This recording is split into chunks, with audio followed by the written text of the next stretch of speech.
Hello all, welcome to my channel.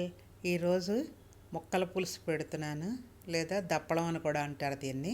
కావలసిన ముక్కలు: ఆనపకాయ, గుమ్మడికాయ, తీగదుంపలు, ములక్కాడ, పచ్చిమిరపకాయలు. ఇవన్నీ కూడా కడిగి తొక్క తీసి ఇలా పెద్ద పెద్ద ముక్కలుగా కట్ చేసుకోవాలి. ఇప్పుడు ఇందులో కొంచెం బెల్లం. ఈ పులుసులో బెల్లం ఉంటే టేస్ట్ చాలా బాగుంటుంది. ఇష్టపడని వాళ్ళు బెల్లం వేసుకోకపోయినా పర్వాలేదు. చింతపండు కూడా రెగ్యులర్ పెట్టే పులుసుల కన్నా కొంచెం చింతపండు ఎక్కువ వేసుకుంటే రుచి బాగుంటుంది. ఈ ముక్కలకు సరిపడా ఉప్పు వేసుకొని ముక్కలు ములిగే వరకు నీళ్లు వేసుకోవాలి. అలాగే ఇంకొక గిన్నెలో కొద్దిగా కందిపప్పు. ఈ పులుసులో కొంచెం కందిపప్పు సాంబార్లో అంత వేయక్కలే కానీ ఒక గరిటెడు పప్పు వేసుకుంటే చాలా బాగుంటుంది రుచి. కందిపప్పు ఒక గిన్నెలో, ఈ ముక్కలు ఒక గిన్నెలో, ఈ రెండు కలిపి కుక్కర్లో ఒక 3 విజిల్స్ వచ్చే వరకు ఉడికించి పక్కన ఉంచుకోవాలి. ఈ ముక్కలు ఉడికే లోపల ఈ పౌడర్కి కావాల్సిన పదార్థాలు చూపిస్తున్నాను.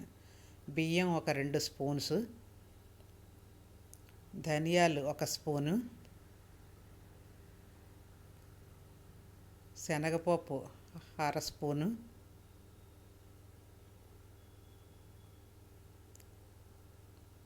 కొద్దిగా మెంతులు, 1/2 స్పూన్ జీలకర్ర, ఎండుమిరపకాయలు ఇలా ముక్కలు చేసుకొని తినే కారాన్ని బట్టి ఎండుమిరపకాయలు వేసుకోవచ్చు. ఇవన్నీ కూడా వేయించుకోవాలి. కొద్దిగా నూనె వేయిస్తే సాంబార్ పౌడరు కలర్ బాగా వస్తుంది.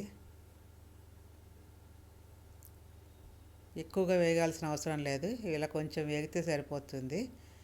స్టవ్ ఆఫ్ చేసి చల్లారిన తర్వాత మిక్సీలో వేసి కొంచెం నీళ్లు కూడా వేసి పేస్ట్ లాగా చేసుకోవాలి. మెత్తగా అయిపోవాలి పౌడర్ అంతా కూడా. ఇప్పుడు ఈ ఉడికిపోయిన ముక్కలన్నీ కూడా ఒక గిన్నెలోకి వేసుకొని చింతపండు రసం కూడా వేసేయాలి అందులోను. పులుసుకు సరిపడా ఉప్పు, కొంచెం పసుపు.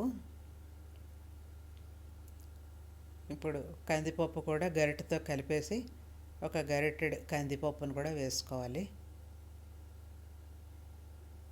ఇప్పుడు ఈ పేస్ట్ తయారు చేసుకున్నది అది కూడా ఇందులో కలుపుకోవాలి పులుసులోను.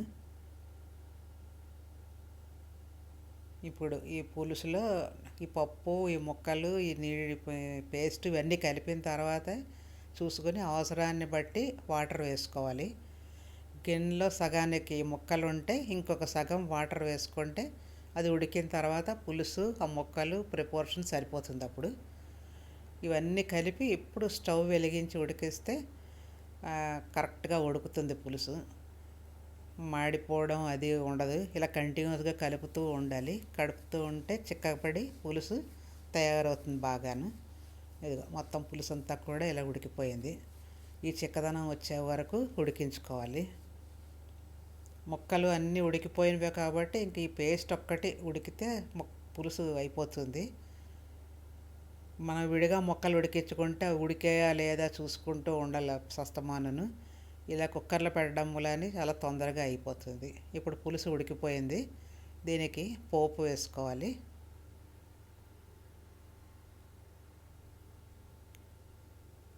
దీనికి కొద్దిగా నూనె వేసుకొని కొద్దిగా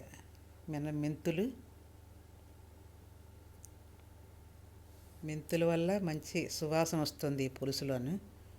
ఒక 1/2 స్పూను ఆవాలు, ఒక 2 ఎండుమిరపకాయ ముక్కలు, కొద్దిగా ఇంగువ వేసుకొని ఈ పోపు అంతా కూడా మంచి కలర్ వచ్చే వరకు వేయించుకోవాలి. కొంచెం మాడినట్టుగా వేగితే పోపు చాలా బాగుంటుంది పులుసులోను. సువాసన చాలా బాగుంటుంది. ఈ పోపు అంతా కూడా ఇప్పుడు ఈ పులుసులో కలిపేయాలి.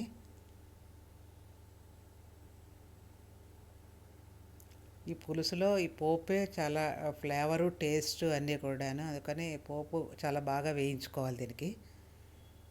ఇప్పుడు కట్ చేసి పెట్టుకున్న కొత్తిమీర, కరివేపాకు కూడా వేసుకోవాలి. కొత్తిమీర ఎక్కువ వేసుకుంటే టేస్ట్ బాగుంటుంది.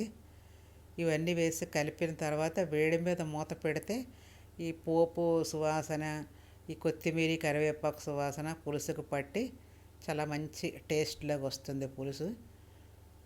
తర్వాత దీన్ని సర్వ్ చేసుకోవచ్చు. అన్నంలో ముద్దపప్పును ఇది పులుసు వేసుకొని తింటే చాలా బాగుంటుంది combination. Thank you for watching.